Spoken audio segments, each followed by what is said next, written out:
दोस्तों तो आज पढ़ने वाले हैं हिस्ट्री के जो क्वेश्चन है प्रीवियस ईयर में आए हुए वो पढ़ने वाले हैं। ठीक है। उसमें 2022 अभी 2023 में जो एग्ज़ाम हुआ है, ठीक है, असिस्टेंट प्रोफेसर का, एमपी असिस्टेंट प्रोफेसर का, उसका पेपर है ये प्रीवियस। और इसमें सारे वही क्वेश्चन हैं ये, मतलब क्वेश्चन जो हैं इसमें, इसको एक एक से देखते हैं, आगे बढ़ते हैं। ठीक है। और जितने भी क्वेश्चन हैं अभी कुछ मतलब आधे करेंगे क्वेश्चन, आधे नेक्स्ट वीडियो में कर लेंगे क्योंकि क्वेश्चन ज़्यादा हैं। 150 क्वेश्चन है हिस्ट्री के। ठीक है, पहले हिस्ट्री के क्वेश्चन निपटाते हैं क्योंकि हिस्ट्री का ये पेपर है। यहाँ पे देखते हैं पहला क्वेश्चन है कि द इंडियन मुसलमान, ये जो पुस्तक है द इंडियन मुसलमान, ठीक है, ये जो है इसके लेखक कौन है, मतलब अपन ये चीज़ एनालिसिस करेंगे कि किस लेवल से क्वेश्चन पूछे गए हैं। ठीक है, और तो उसी हिसाब से तैयारी करना है। द इंडियन मुसलमान, ये जो पुस्तक है इसके लेखक पूछे हैं, सीधी सीधी यहाँ पुस्तक है, लेखक के नाम पूछा है, तो इसका आंसर है W. हंटर। ठीक है, इसका आंसर है W. हंटर। तो अगर आपको पता होगा तो मतलब बता पाएंगे, ये करनी पड़ेंगी, बुक्स वगैरह पूछी जाती हैं। ठीक है। और इसके बाद जो नेक्स्ट क्वेश्चन है, नेक्स्ट क्वेश्चन पे आगे बढ़ते हैं। नेक्स्ट क्वेश्चन तो जो है इजी है वैसे। एशियाटिक सोसाइटी ऑफ बंगाल, आप लोगों ने सुना होगा, एशियाटिक सोसाइटी ऑफ बंगाल के जो संस्थापक हैं वो पूछे हैं। ठीक है, ऐसे क्वेश्चन तो बन जाते हैं, मिल जाते हैं, लूसेंट वगैरह कहीं से भी पढ़ो, किसी भी सिंपल सोर्स में मिल जाते हैं। तो विलियम जोन्स जो है इसका सही आंसर होगा। एशियाटिक सोसाइटी ऑफ बंगाल के संस्थापक कौन है? William Jones. ठीक है, ये बंगाल में थी ये एशियाटिक सोसाइटी। और इसके बाद जो नेक्स्ट क्वेश्चन है वो है कि निम्न में से किस भारतीय चित्रकार ने बंगाल में स्वदेशी आंदोलन से प्रभावित होकर अपने प्रसिद्ध चित्र भारत माता को बनाया और इस माध्यम से भारतीय पहचान को चाक्षुष छवि के रूप में प्रतीकात्मकता प्रदान की। मतलब यहाँ पे पूछा है कि जो बंगाल में स्वदेशी आंदोलन हुआ था 1905 में, ठीक है, उस टाइम पर कौन सा चित्रकार थे जिन्होंने इस आंदोलन से प्रभावित होकर भारत माता का जो है चित्र बनाया था सबसे पहले? तो वो थे अवनींद्र नाथ टैगोर। ठीक है, रविन्द्रनाथ टैगोर का नाम सुना होगा उधर। ठीक है, ऐसे ये थे अवनींद्र, उन्हीं के भाई थे अवनींद्र नाथ टैगोर, अवनींद्र नाथ टैगोर। ठीक है। तो इसके बाद जो है नेक्स्ट क्वेश्चन, ऐसे क्वेश्चन पूछे जा रहे हैं यहाँ पर, आप लोग देख सकते हो। उसके बाद जो है इसमें पूछा है कि निम्न में से कौन सी लड़ाई जो है तृतीय आंग्ल मराठा युद्ध के दौरान नहीं लड़ी गई? यहाँ पे आपको पता होना चाहिए, मतलब बाकी की लड़ाई, तभी आप आंसर दे सकते हो। यहाँ पे ऑप्शन में दिया है खिड़की, सितावल्दी, तालेगांव, महिदपुर। ठीक है, तो ये तृतीय आंग्ल मराठा युद्ध में बहुत सारी संधि हुई थी, ठीक है, अंग्रेजों और मराठों के बीच में। तो खिड़की की भी हुई थी, सीतावल्दी की हुई थी, महिदपुर की। तो जो नहीं हुई थी वो पूछी है, तो वो है ताले गांव की संधि, ये नहीं हुई थी। ठीक है, बाकी की ये भी हुई थी, ये भी हुई थी, ये महिदपुर, तीनों हुई थी। और इसके बाद जो है नेक्स्ट क्वेश्चन है, प्रथम कर्नाटक युद्ध का अंत जो है किस संधि से हुआ था? यहाँ पर पूछा है कि प्रथम जो कर्नाटक युद्ध है उसका अंत किस संधि से हुआ था, यहाँ पर संधि पूछी है। तो संधि बहुत फेमस है, मतलब इसके पहले भी आप लोगों ने सुनी होगी, एक्सला साफेल की संधि। ठीक है। और कर्नाटक युद्ध जो है 3 से 4 हुए हैं। ठीक है, तो वहाँ पे जो संधि हुई थी, जो प्रथम कर्नाटक युद्ध, उसका अंत कौन सी संधि के तहत हुआ है? एक्सला साफेल।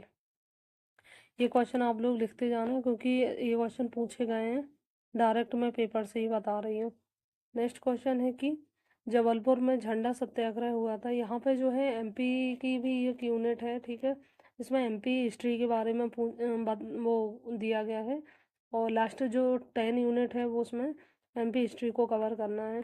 तो इसमें उसके भी क्वेश्चन हैं, आधे क्वेश्चन, कम से कम 10-10 क्वेश्चन हर एक यूनिट से मान के चलो आएंगे, 10 से 12, 12-13 क्वेश्चन, क्योंकि 150 क्वेश्चन है हिस्ट्री के टोटल। तो यहाँ पे पूछा कि जबलपुर जो है, जबलपुर में झंडा सत्याग्रह है, उसके के दौरान जो है 6 मई की सजा है किसको हुई थी, मतलब कौन था? मतलब बहुत सारे लोग हैं, उनने भाग लिया था इस जो सत्याग्रह हुआ था। कब हुआ था ये? शायद 1923 में हुआ था। और उस टाइम पे सुंदरलाल जो थे, ठीक है, सुंदरलाल, इनको जो है 6 माह की सज़ा हुई थी झंडा सत्याग्रह में। इसके बाद जो है नेक्स्ट क्वेश्चन है, उस पर आगे बढ़ते हैं। नेक्स्ट क्वेश्चन है कि जो टुरिया जंगल सत्याग्रह हुआ था, आप लोगों ने सुना होगा टुरिया जंगल सत्याग्रह के बारे में, उसका नेतृत्व किसने किया था, ये पूछा है। वैसे सीधे सीधे क्वेश्चन है कुछ, तो मतलब डायरेक्ट मतलब वो पूछे गए हैं, ऐसा कुछ घुमा फिरा के नहीं पूछा है। तो यहाँ पूछा टुरिया जंगल सत्याग्रह, उसका नेतृत्व किसने किया था? तो मूकर लोहार ने। मूकर लोहार, ये जो है अभी एमपीपीएससी की जो एग्ज़ाम थी, अभी हाँ 2025 वाली एग्ज़ाम थी प्रीलिम्स की, तो उसमें भी पूछा गया था। उसका एग्ज़ाम मैंने दिया था, तो उसमें पूछा था, ये सेम क्वेश्चन था, टुरिया जंगल सत्याग्रह का नेतृत्व किसने किया था? तो मूका लोहार ने किया था। बहुत सारे लोगों को कन्फ्यूजन रहता है, तो उन्हें गंजन सिंह कौर को भी कर देते हैं, लेकिन इसका आंसर जो है मूका लोहार है, ठीक है। इसके बाद जो नेक्स्ट क्वेश्चन है उस पर आगे बढ़ते हैं। नेक्स्ट क्वेश्चन है कि अंग्रेज जो थे, अंग्रेजों ने शंकर साय और रघुनाथ साय को तोप के मुंह से बांधकर कब उड़ाया था? इसकी डेट पूछी है, ठीक है। तो शंकर साय और रघुनाथ साय ने 1857 की क्रांति का नेतृत्व किया है, जबलपुर से या कहें गढ़मंडला से। तो अंग्रेजों ने जो है उनको बंदी बना लिया था और बाद में जो है तोप से उड़ा दिया था। तो डेट पूछी है, यहाँ पर सिमिलर डेट दी है, मतलब 18 जुलाई, 18 अगस्त, 18 सितंबर, 18 अक्टूबर। तो इसका जो आंसर है 18 सितंबर 1857, ठीक है। इस सितंबर का मंथ था 18 सितंबर 1857। ये डेट जो है सीधी सीधी पूछी जाती है, तो याद रखनी पड़ेंगे। 1857 के संग्राम में किस क्रांतिकारी को जो है उसको गिरफ्तार करके अंडमान जेल भेजा गया था, ठीक है। तो एमपी का जो है कौन सा क्रांतिकारी है 1857 के युद्ध में गिरफ्तार करके अंडमान की जेल में भेजा गया था? ये बहुत इंपॉर्टेंट क्वेश्चन है। तो भीमा नायक जो है, भीमा नायक को गिरफ्तार करके अंडमान की जेल में भेजा गया था सजा के लिए। आज ही वो काले पानी की सजा दी गई थी इनको, भीमा नायक को। भीमा नायक जो है 1857 की क्रांति में भाग लिया था, एमपी से हैं, एमपी से नेतृत्व किया हुआ है निमाड़ क्षेत्र से इन्होंने। इसके बाद जो है नेक्स्ट क्वेश्चन है, नेक्स्ट क्वेश्चन है कि प्रसिद्ध तीर्थ स्थल जो है बावन गजा, ठीक है, बावन गजा कहाँ पे है? बावन गजा बड़वानी में है, एमपी के बड़वानी में जो है बावन गजा है, ठीक है। ये जो है जैन तीर्थ स्थल है। यहाँ पर जो है किसकी मूर्ति है, ठीक है, यहाँ पर जो है ना ऋषभ देव की मूर्ति है, ठीक है, ऋषभ देव की। इन्हीं को जो है आदिनाथ बोलते हैं शायद, आदिनाथ, ठीक है।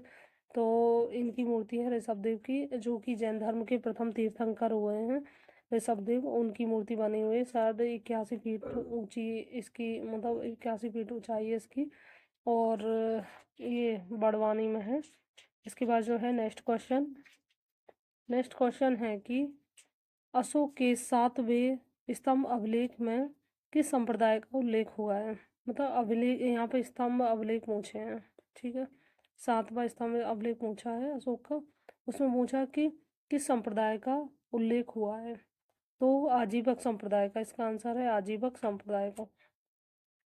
क्योंकि जो इनके अशोक के पिता थे बिंदुसार, वो जो है आजीवक संप्रदाय को फॉलो करते थे, इसलिए जो है इनके अभिलेख में कहीं ना कहीं शायद आजीवक संप्रदाय का उल्लेख हुआ है। वो उसी टाइम पे, इनके अशोक के टाइम पे हो था, मतलब ये आजीवक संप्रदाय, इसलिए इसको मतलब उसमें इसका उल्लेख किया गया है। वो है कि राजा हाल, राजा हाल हैं, उनके द्वारा रचित गाथा सप्तशती जो ग्रंथ है किस भाषा में लिखा गया है, ठीक है।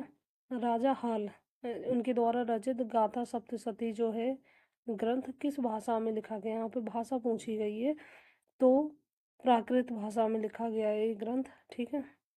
किस भाषा में लिखा है? प्राकृत भाषा में। यहाँ पे आप लोगों ने देखा होगा कि बहुत सारे ये पूछे जा रहे हैं कि कौन सा ग्रंथ है किस भाषा में लिखा गया है, मतलब, और ग्रंथ वगैरह या फिर जो पुस्तक वगैरह हैं, मतलब उनसे ज़्यादा काफ़ी क्वेश्चन पूछे जा रहे हैं। नेक्स्ट क्वेश्चन है कि मणि मेघलाई की रचना किसने की है? ये भी देखो रचना पूछी हुई है, मणि मेघलाई, इसकी रचना किसने की है पूछा है, रचनाकार का नाम।